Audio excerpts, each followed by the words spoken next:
Today is the today is the 23rd anniversary of the American with Disabilities Act. So we wanted to join together and celebrate this anniversary and have an opportunity to talk a little bit about education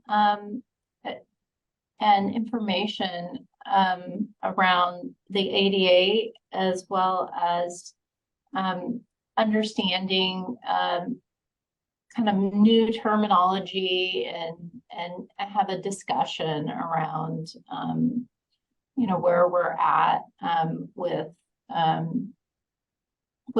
celebrating and being inclusive about disabilities. So I'm going to get started. So our agenda today, we're going to do introductions. We're going to do an overview of the ADA, talk about resources, talk about what is ableism, how to be an ally, understanding barriers, and then we're going to go into our panel discussion. And at the end, we'll leave room for you to answer questions. One of Ryan, who's one of our panel members, does have a hard stop at 8, so just to let you know about that. All right, so meeting our panel. So I'm Jo Smitchker. I am the Director of Finance, and I'm still waking up this morning. So welcome all of you who are joining us at 7 a.m. I really appreciate you taking time out of your day to do this. And I'll turn it over to Ryan. I'm Ryan. I'm one of the physician assistants at Rainier Orthopedic Institute. I've been with Proliance for 3 years now. Hi, everyone. Good morning. I'm Simran Khurana. I am the Outcomes and Ambulatory Operations Manager, and I'm with Proliance a little over a year now. Right. So celebrating the 23rd anniversary of the ADA. I don't know about you guys, but I feel like the ADA has been in my memory, collective memory for a big part of my life. And I don't remember really what it was like before. I grew up in the 80s, but, to think that it's only been 23 years since that's passed, it's a short amount of time, but it has had a huge impact. So if you think about, up until the ADA was passed, and this is a federal law, right? There really wasn't a cohesive legal language around disabilities. So there was, if you had a disability, you face discrimination. And as you know, in laws that we're working to pass now, it's probably was very hodgepodge of what states had what laws passed. And so as a person with disabilities prior to this law, there were a lot of areas where you were limited and had significant challenges such as employment, public accommodations, transportation, communication. And that was why the ADA was passed, to really create a unified response to eliminate discrimination for people with disabilities and ensure equal rights for everyone. So in 1990, the ADA was passed, and this allowed and gave equal opportunity, accessibility, and protection against discrimination. So our next slide, we're going to talk about the 4 provisions of the ADA. So Title I prohibits employers from discriminating against individuals with disabilities and requires them to provide reasonable accommodation. Title II protects individuals with disabilities from discrimination by state and local governments. It requires all programs and services to be accessible to everyone. Title III mandates that public places have to be accessible to individuals with disabilities. And Title IV ensures that folks with hearing or speech impairments have access to telecommunications. So closed captioning, accessible emergency services, all of that is part of the ADA.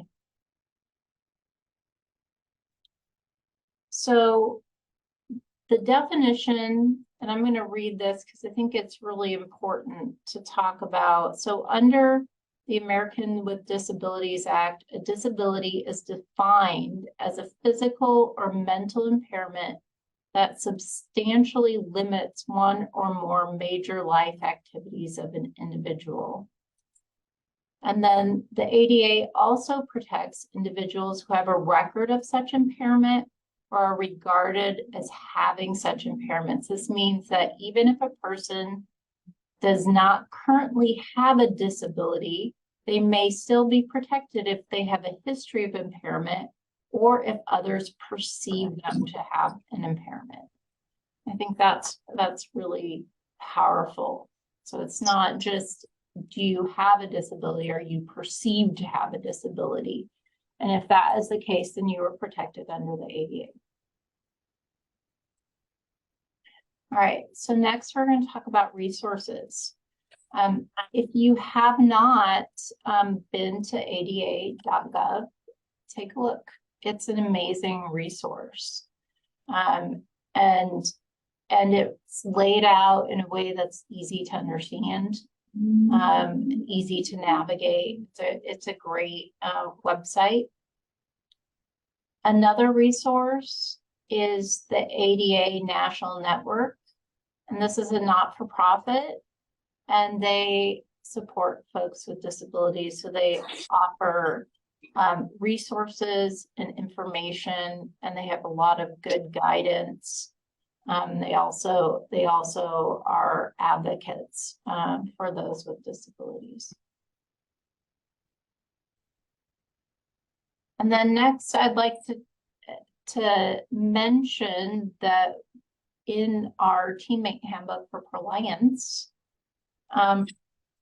if you refer to section 1-8, there is a section that talks about disabilities. So Proliance complies with all of the laws that require accommodation for disabilities. If you have a medical condition that may require changes to your duties, equipment, or work schedule, or any type of accommodations, you should report that to your supervisor and or HR. And then we will do our best to maintain confidentiality to the maximum possible extent and provide accommodation.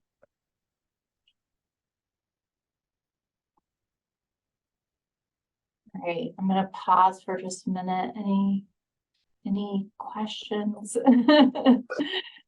Comments? This is an open meeting, so feel free to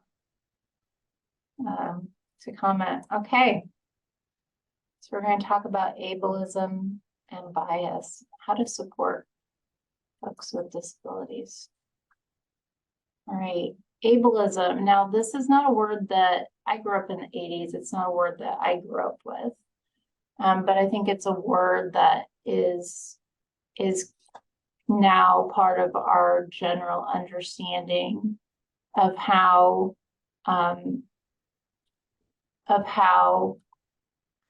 we should treat others with disabilities. So ableism is a form of discrimination and prejudice that negatively affects people with disabilities.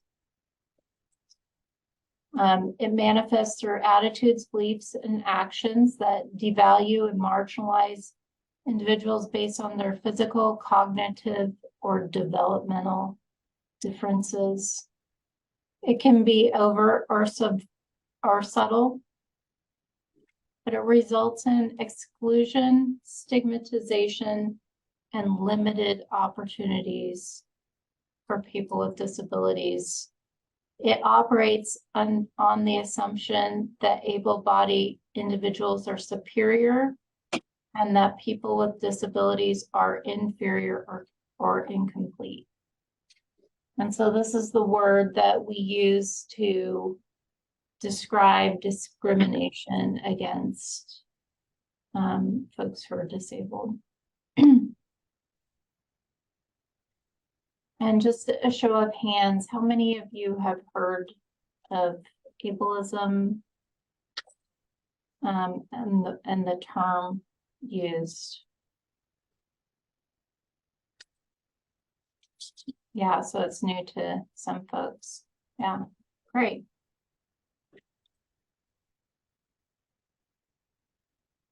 All right. Thanks, everyone. All right, so how to be an ally.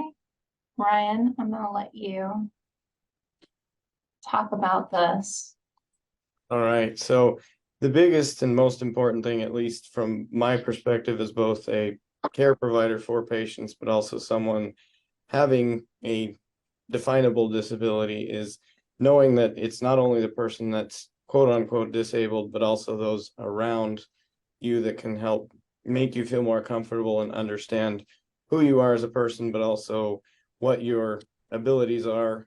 So there's many different ways to be an ally or to be a support to those with disabilities, whether you're the person with that disability or the support team, the coworkers, or even the people outside of the office. If you want to go ahead and bring up all of the points here, and then I'll talk through them. So the most key thing, and this goes with anything when you're trying to help others or even yourself, is understanding and education. So in order to be an ally or a support for others, you need to learn about what a disability is, what that means to not only you, but also other people. The definition of disability, as we went through, can be many different things. It doesn't mean that it's a visible physical disability. It can be something that you can't see on the surface.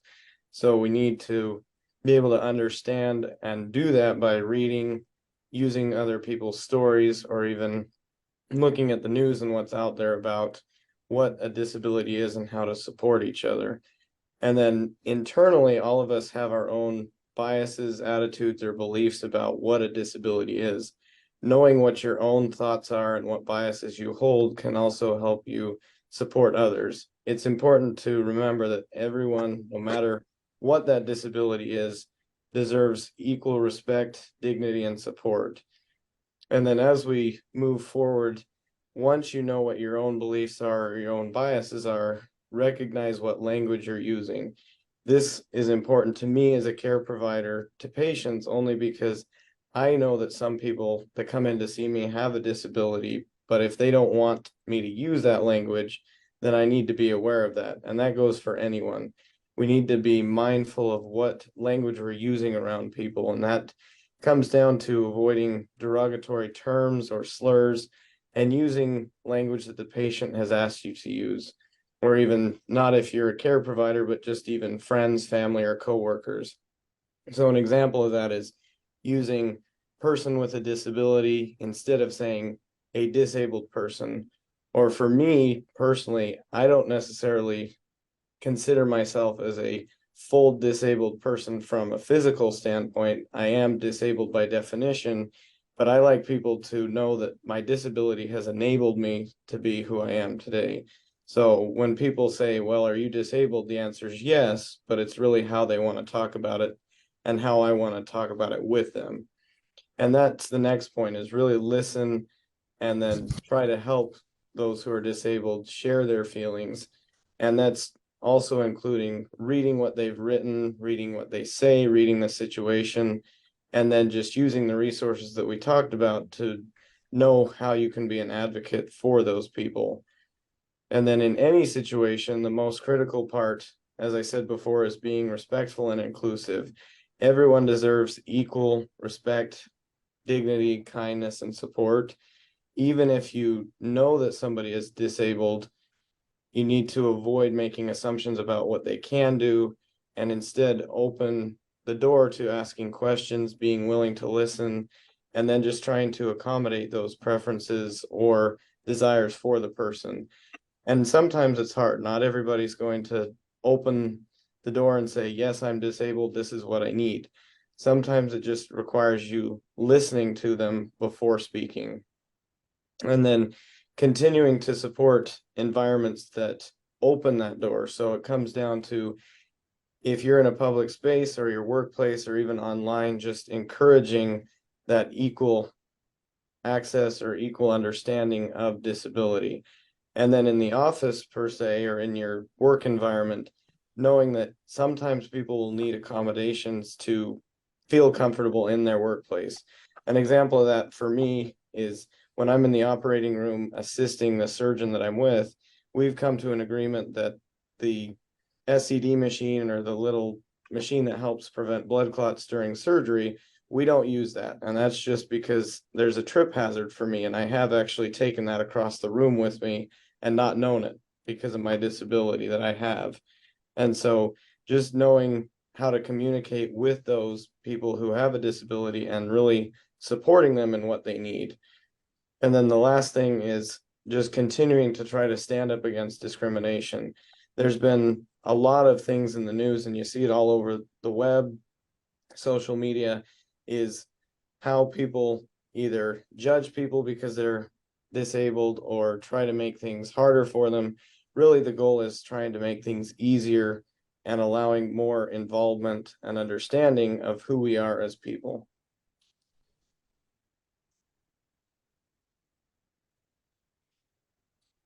Any questions about that so far?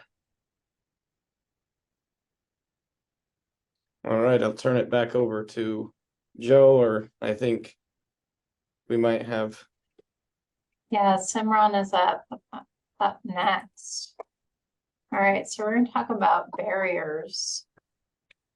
Yeah, so for this slide, I would be talking about the barriers that impact people with disability.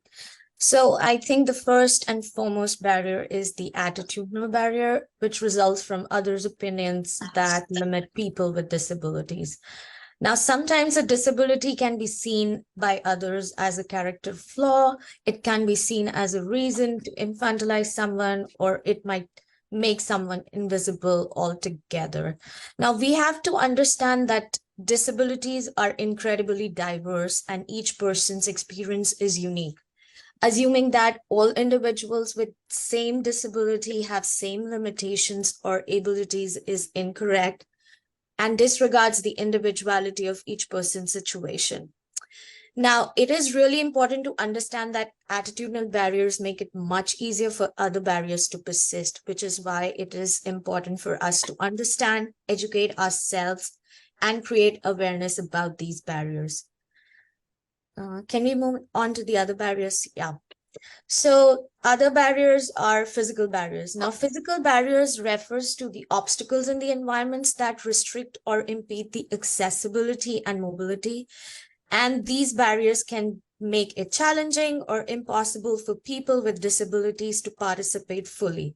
Now, we have to also understand that physical barriers does not include only wheelchair accessibility or making the restroom accessible. It also includes absence of accessible information, proper signage, or lack of proper assistive technology.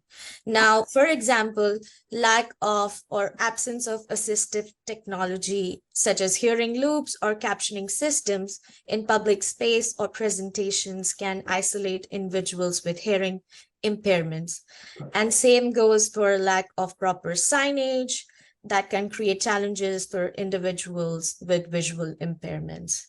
And one of the most common misconceptions around disability is that all disabilities are visible. In realities, many disabilities are invisible, like mental health conditions and neurological disorders. So again, it is important for us to understand and educate ourselves and create awareness around these barriers.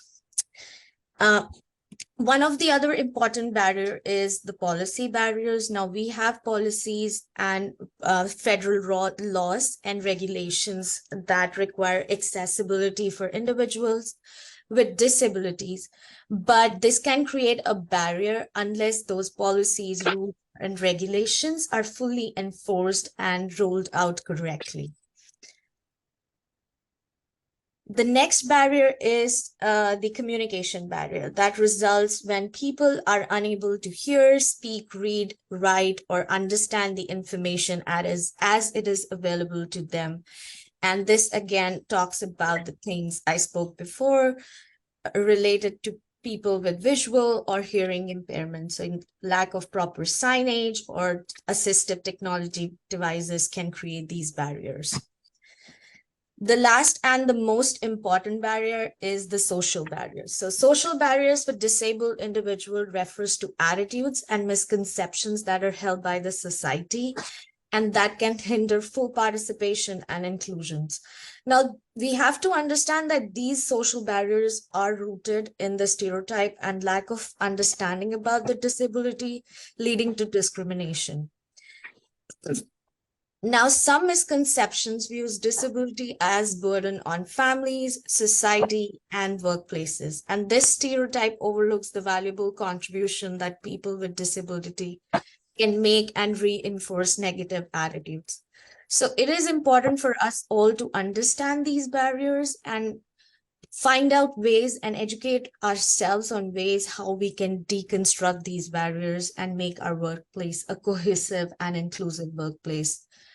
And why it is important to deconstruct those barriers. In my perspective, the primary benefit of eliminating these barriers is to help ensure that people with disabilities have equal opportunities. They have an inclusive workplace where they can contribute equally. So I'll pause for a moment and if you all have any questions.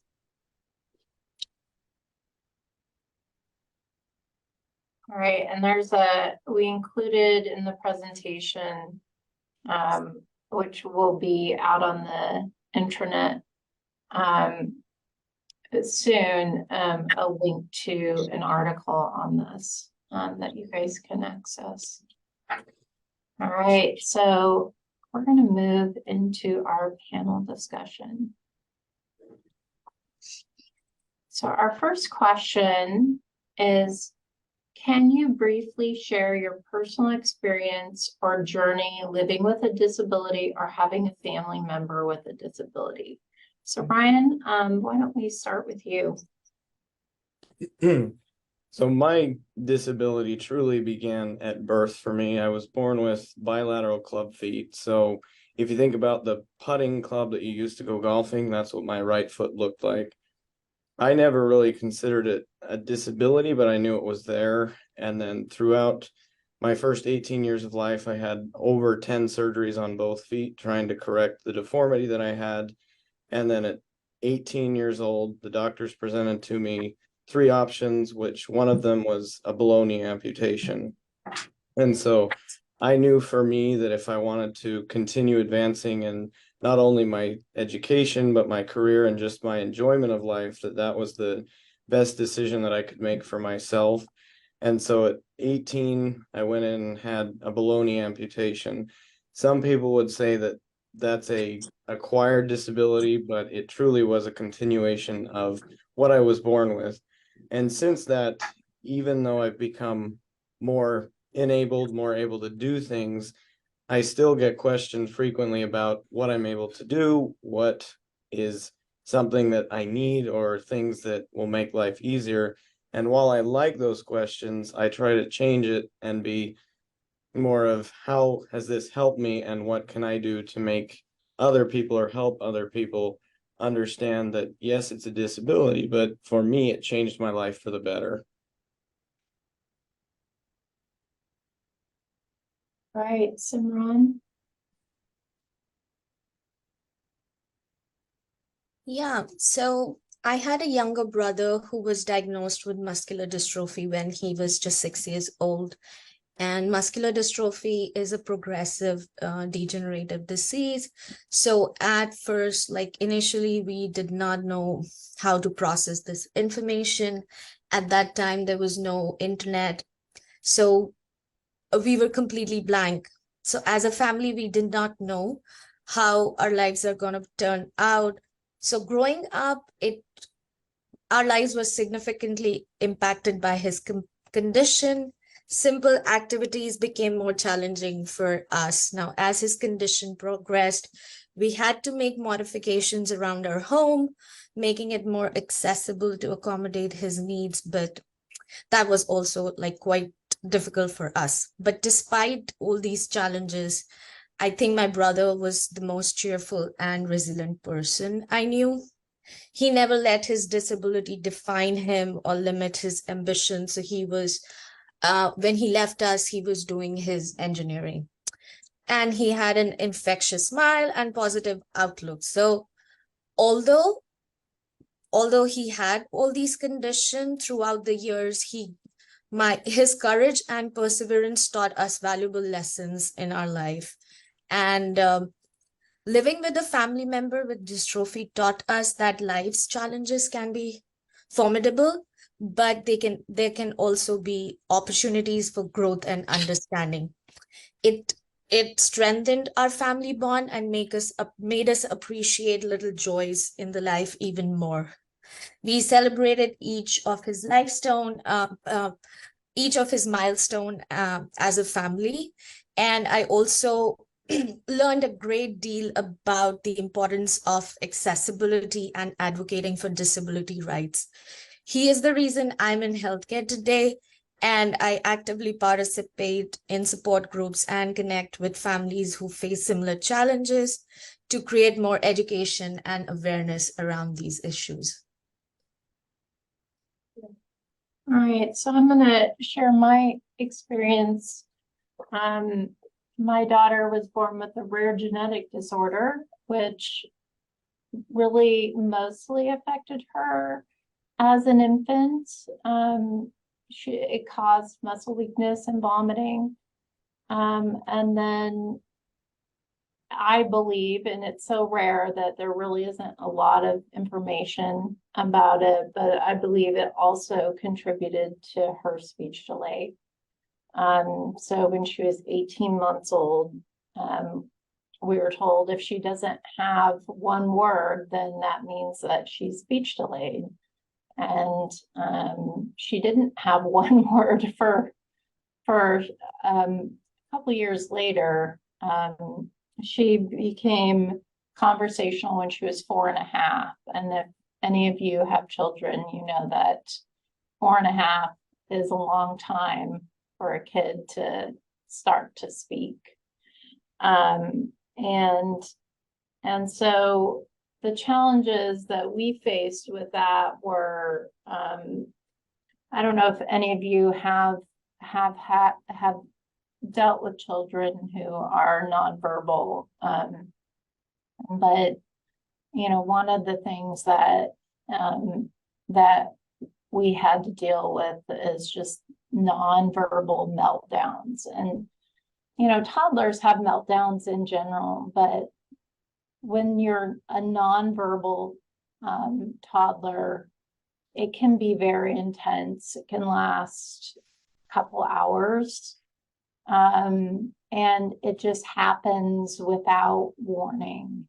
And it's very much tied to just this frustration of not being able to express yourself, not being able to be understood. She couldn't say mom. My name was Itty. I was not mom. She did not say mom till she was 3.5. And she also did not understand the concept of danger. so she is a very large child. My husband's 6'4", so she takes after him. And for me, just being able to physically make her safe was a real challenge. And we were working with a group that specialized in children with speech disorders. And they said, and I think she was 2.5, and they said, you can have a handicap parking. And I'm like, really? And they're like, yes, because we want her to be safe. We want her to be able to get to where she needs to go as quickly as possible. For me, being in a parking lot was terrifying. One, I didn't know if she would have a meltdown, and in that case, I would have to physically remove her from the situation and get her into the car where she could be in a safe space, which was challenging. I would get up at 5:30 in the morning to go work out at the gym so that I could be strong enough to deal with that. And the other thing is she was fast, and she would take off, and she just did not understand danger. And I know all of these things are related to her speech, because as soon as she was able to, as conversational, it all just went away. It was like, snap my fingers and then it's gone. And so dealing with a child with a developmental delay, she was also working through a disability, but it also still impacts her. There's still pieces of her and who she is that it's still kind of impacting at this moment. So that's my experience. So we'll move on to the next question. What are some misconceptions or stereotypes about disabilities that you have encountered, and how do you address them? So I'll take this one first. When I would park in handicap spots and I would be unbuckling or buckling my daughter, I would have people walk up to me. I think this relates to Simran's point that there are a lot of people with disabilities, and you may not be able to tell that. I would have people tell me that I shouldn't be parking in a handicap spot without the person who has the sticker. And I would say, well, I do have the person with the sticker. She's right here. And, they would just see a child. They wouldn't see the disability or the challenge. Or, for me, I lived in mortal fear that she would be in a parking lot and I would not be able to protect her, that is today the day that my child is going to die in a parking lot. That was really a fear that I had. It was a very real fear. And I think, misconceptions or stereotypes, there's a lot of people that say, oh yeah, sometimes kids, they take longer than others. There are physicians out there that, don't think that it's a big deal that kids are speech delayed. Oh, they'll outgrow it. I think the idea that, yes, they outgrow it, but I know my daughter's almost 8 now, that it's still impacting her. I know how hard she worked in speech therapy to get to where she's at. Her speech therapist would tell me, they would say, we have kids here that are in speech therapy, but she knows she has a problem and she works really hard to try to overcome this. So I think my point here is, kids do have disabilities, even if they do outgrow them, and making sure that, we're supporting children is really key. Simran, I'll turn it over to you.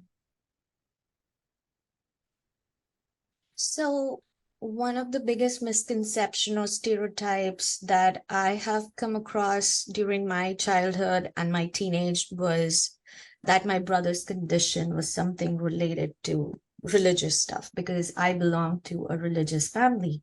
So, I could not make sense with that at all. And back in India, the providers or the physicians would also tell us, like, you should believe in God and all those things. But I could never make sense out of those things. So I think proper education and proper awareness is really important to understand a situation. So, as I told, that's the whole reason why I was in healthcare. I did my bachelor's in physical therapy because there was one physician who told us that physical therapy would help to help with his condition, and it would, so his condition would deteriorate less, and that was the thing I could relate to. So that's the reason I did my physical therapy. So I think proper education about the condition is really important. The other misconception is believing that people with disabilities are inspirational just for living their lives. This is one of the stereotypes that I've come across. Now, while it is important to celebrate the achievements and resilience of people with special abilities, labeling them as inspirational solely based on their disability can be patronizing for the individual as well as for the families. Now, people with disabilities should be recognized for their abilities, talents, and contributions rather than just being tokenized for inspiration. So these are two major misconceptions that I came across. The other one is thinking that disabilities define person's identity. Now, sometimes people forget that the disabled people can also have special skills, interests, and personalities. So it is essential for us all as learned individuals to focus on person as whole and not to let the disability overshadow their identity. Right. Ryan.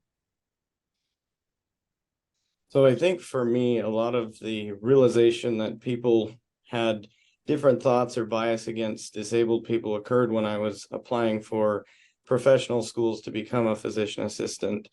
I applied to a total of 22 different schools across the nation, and the answer that I got from a good number of them was, well, first, can you do it? You have a prosthetic. Are you able to complete the rigorous course nature of physician assistant school?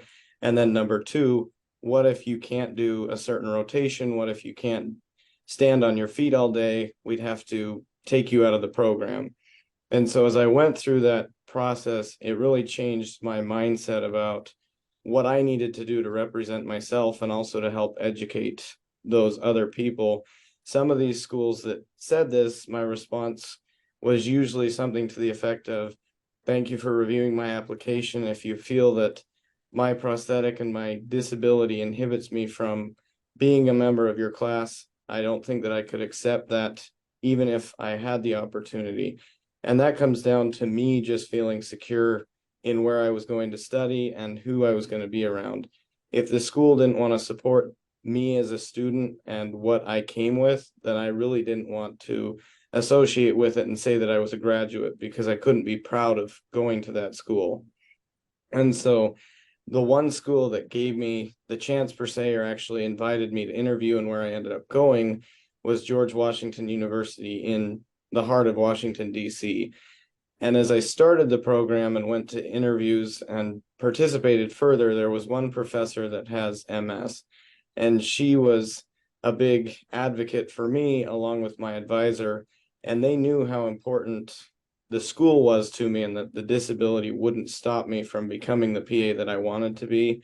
And so throughout school, all I did was, when people would ask, well, can you do this? Or are you going to be able to finish the program? I would tell them, just like you, I have no problem working hard and doing my best to become what I want to be. And that applies for any disability or any struggle that people have, if you put your mind to it, you can overcome it, and don't let other people stop you. And trying to help others understand that, and that'll come up in a couple of questions, but really trying to help others see that disability doesn't define you. It can only make you better, and it can help others as well. Thanks, Ryan. All right. Ryan, do you want to go ahead and take question 3? Sure. So the next part of my journey to becoming a PA was how places that I applied perceived my disability. So there's the voluntary form that you fill out where it asks if you have a disability or not. I'm proud to check that, yes, I do.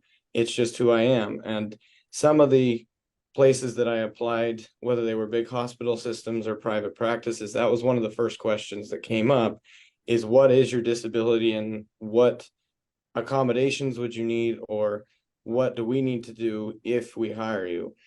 And the advice that I started realizing that I share with people is, even if you have a disability, be proud of it and just be upfront with people. And then on the coworker side of things, when people find out that I have my prosthetic, especially at the hospital we work at, they're usually kind of taken back by it. And that's just because of the clothes I wear in surgery. There's long pants, it hides the prosthetic. So when we explain that, yes, I can't do certain things, or I need to change the way the table's set up, they're usually kind of shocked and raise an eyebrow and ask, well, why? And a lot of it is just, again, that understanding factor. The advice that I give people is try to understand why and who the person is, versus asking, well, why do you need that? Or what's the importance of that? Why are you special? Those questions make people feel worse. And so just try to be their friend and understand versus questioning all the time. Great. Simran, and I just want to make sure I read the question. What advice would you give your coworkers, colleagues about discussing your disability and how everyone can be more united even with differences? Yes, so I think it is important to have open communication about disabilities by creating a supportive and non-judgmental environment. While it is important to talk, I think one of the important things we should all keep in mind that it is essential to respect individuals' privacy and allow them to decide when and with whom they want to share the information or discuss about their disabilities. And as I said before, instead of concentrating solely on the disabilities, we should focus on their abilities and strength and recognize and appreciate their skills and contribution they bring to the table. The other important thing is, as employees, it is everyone's responsibility in the company to we all play a significant role in shaping the culture of our organization. So we should demonstrate inclusivity in our actions, decision-making, and interactions with the employees, and we should always lead by example. It's not just the leaders and the managers, it's each and every employee who should respect every other employee, disability or no disability. Right. So from my perspective, I think being mindful that even children can have disabilities. I remember before the pandemic, I would take my daughter to Starbucks, because it was a pretty safe place that we could generally go. I get her a bag of potato chips and she'd be happy, and then give her an opportunity to be in a social setting, but one where I could quickly remove her if needed. And at one point, she had started a meltdown. She was very upset about something. And I remember the lady behind the counter kind of said, use your words, honey, use your words. And I was very frustrated. And in a moment that I'm not very proud of, I turned to her and I said, she doesn't have any. I was very frustrated because, and I think that's something that we say to kids, use your words. I say it to her now because she tends to, when she's upset, just become nonverbal. And I remind her that she can speak. But that always kind of sits with me because it's making an assumption that, a young child can talk when in reality she couldn't. So that's just, even with children or with other people, a lot of times we say things that we might say commonly that really are hurtful, even though you don't realize it.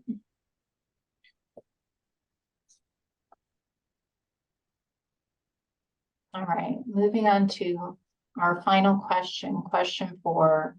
What resources or support networks have been helpful to you or your family in navigating the challenges associated with disabilities? So I'll take this one to start. In Seattle, and I live in Seattle, there's a group called Boyer Children's Network, I believe. I just call them Boyer. They're a wonderful group. They help children with disabilities.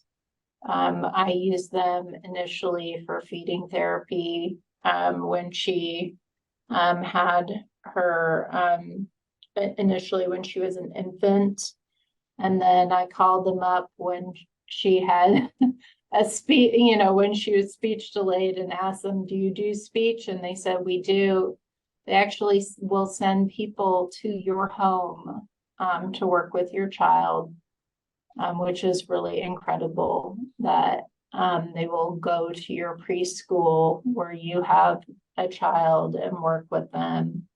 And then when my daughter turned 3, and they did all the paperwork to get her transferred to Seattle schools so that she could go into developmental preschool. So the path is, you work with a speech therapist up until they're 3. Then when they're 3, they qualify to be part of developmental preschool. I know Seattle Schools has a lot of great programs and resources for children with all disabilities, including autism, ADHD. I mean, they are very well staffed in this regard. It's one of the reasons why I did not leave Seattle. I wanted to stay living in Seattle because of the resources that are available to people who are part of Seattle Schools. They have a really prolific group. She went to developmental preschool and got speech therapy through that, and it was all free. So there are a lot of really great resources. And so I would encourage, if you know someone who has a child who's speech delayed and it starts out, do they have one word when they're 18 months? Now there may be other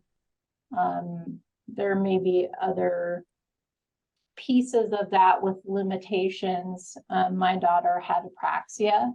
And so it's a motor, it's essentially her brain and her muscles aren't really working.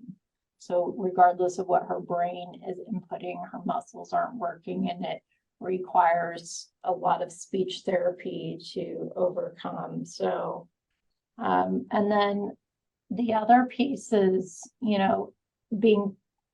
starting with Boyer, moving into Seattle Schools, I'm able to have my daughter on an IEP, which is an individual education plan, which is really important for kids. And it essentially, if your child is on an IEP, the school is legally required to follow that individual education plan. And so that forces schools to make accommodations for your child, and you get input on what is on that IEP. You can say, I want you to mandate bathroom breaks. Like if your child needs to be taken to the bathroom because they can't communicate that they need to go, you can choose that. They also help with, social emotional development. If you're a kid who can't talk till you're 4.5, you've lived a really lonely existence. And you've been very isolated from your peers. You probably don't know how to play with them as well. And so they're able to really engage. Now you can talk. Now we're going to make sure that you're in social settings and that you're able to do all these, you're able to share with your peers. You're able to, have all these different play activities that, most kids just kind of pick up on. But, if you've been isolated for that long, then you need a little help. You need someone making sure that you're learning the steps to be able to play with others. All right. Simran?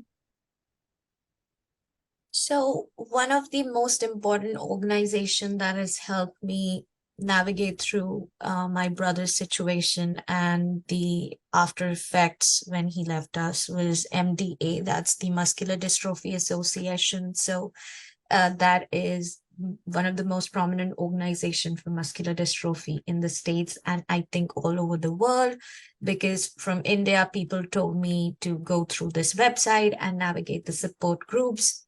You can also have access to medical experts, equipment assistance, and advancements in treatment on muscular dystrophy on this website.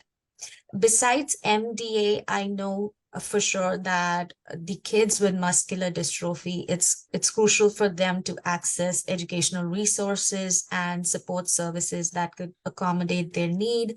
So they need individualized education plans and special education programs that would help them to understand their situation and disease, how it progresses, and how it would be effective for them to grow with that situation. So back in Wisconsin, the schools had special individualized education plans. And as Joe spoke about Washington, so the Washington School District, Lake Washington School District had those assistive programs for kids, and our Everett School District, my kids go to Everett School District, they do have these programs. The other thing I think it is counseling and mental health support. Dealing with the challenges of muscular dystrophy or any degenerative disorder can take a toll on the mental health of the individual as well as family. So accessing counseling or therapy can provide emotional support and talk about the coping strategies, both for the individual and their family. So if you need it, you should not be ashamed to ask help for mental health support. So. Right, Ryan. So for me, this question takes a little bit different turn than what it reads here. So because I chose to have my amputation, since that time, I've taken my own initiative to try to help other people with what I've experienced. So an organization for amputees, specifically those with acquired limb loss or those born with limb loss, is the National Amputee Coalition. That's one group where they do a children's camp yearly. As much as I could go before the pandemic, I did go, and I found it a joy to see the children really know that there are people older than them that are trying to do things that are succeeding. And then just other things that my wife would tell you, I shouldn't do this, but when we fly or travel, there's a lot of things that the airlines do that aren't really accessible for people, and they get away with it unless they're called out on it. And so I'm the one that if, for example, when I was on a knee scooter once, the airline said, well, you can't take it on the plane, so you're going to have to just crawl onto the plane. Well, that wasn't the truth. They can't make somebody who can't walk crawl onto the airplane. And so afterwards, I contacted the FAA and filed a complaint against them. And then it came down that, yes, they were in the wrong. And that's going to be something that other people will know. And now they can change their practice. So for me, it's trying to help the future and know what's out there to help them, just as I've kind of carved my own journey from birth, but really since my amputation. Okay. All right. Now we're going to open up to you guys. What questions do you have for us?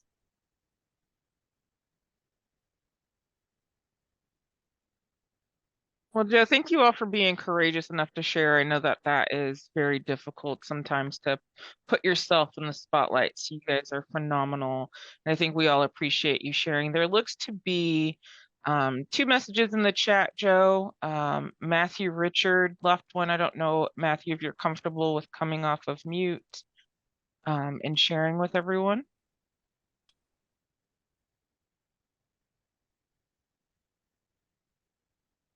Maybe Yes, I'll not. come Oh, off mute. okay. Sorry. All right, it's I was okay. hitting the wrong button. It's a little interesting this morning. Yeah, when I was before working at Proliance, I was at Overlake, and when they're talking about children, especially with the muscular dystrophy and everything, it was nice when I was working at Overlake. They had Overlake Specialty School, and it was just a changing experience that they took but the hardest of the hard children to give them the education and the schooling for these troubled kids, and just treat it like a normal school where they went there and they got education, and it was just it brought me joy. So I was just kind of building off all that. Yeah, for sharing. I I have one question. So a lot's changed, especially over the last few years. Are there any emerging challenges or opportunities related to disability discrimination that the ADA may need to address? Is there any room for improvement? Interesting that you bring that up. I don't know if you know this, but there's actually an aviation bill going through the House right now that they're going to add extra ADA to aviation flying. Then it just passed the House and it's actually going to the Senate to give extra, basically the ADA. So all the airlines, the FAA, it's giving the FDA rules to make it all the airplanes ADA compliant with the ADA rule and actually enforcing it. That's so this actually just passed the House yesterday and is going to the Senate today and going to pick up on the floor. Awesome, thank you. Yeah. Well, I hope that this is just the start of a conversation within Proliance. Kind of kick it off, get the ball rolling, have a conversation about this. And I would love for us to, find ways to have more informational presentations and use all of our shared knowledge to really build off of this presentation here, to share knowledge, and also work within Proliance. I know we have a safety committee, just overall having a broader discussion within the Proliance community.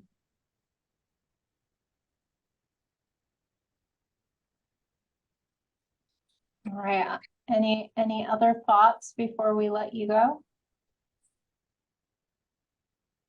Thanks to the committee for putting this together. I know it takes a lot of work to do something like this, so I really appreciate you taking the time to do this. It's very informative. Thank you as well. Yeah. Thanks and have a great morning, everyone.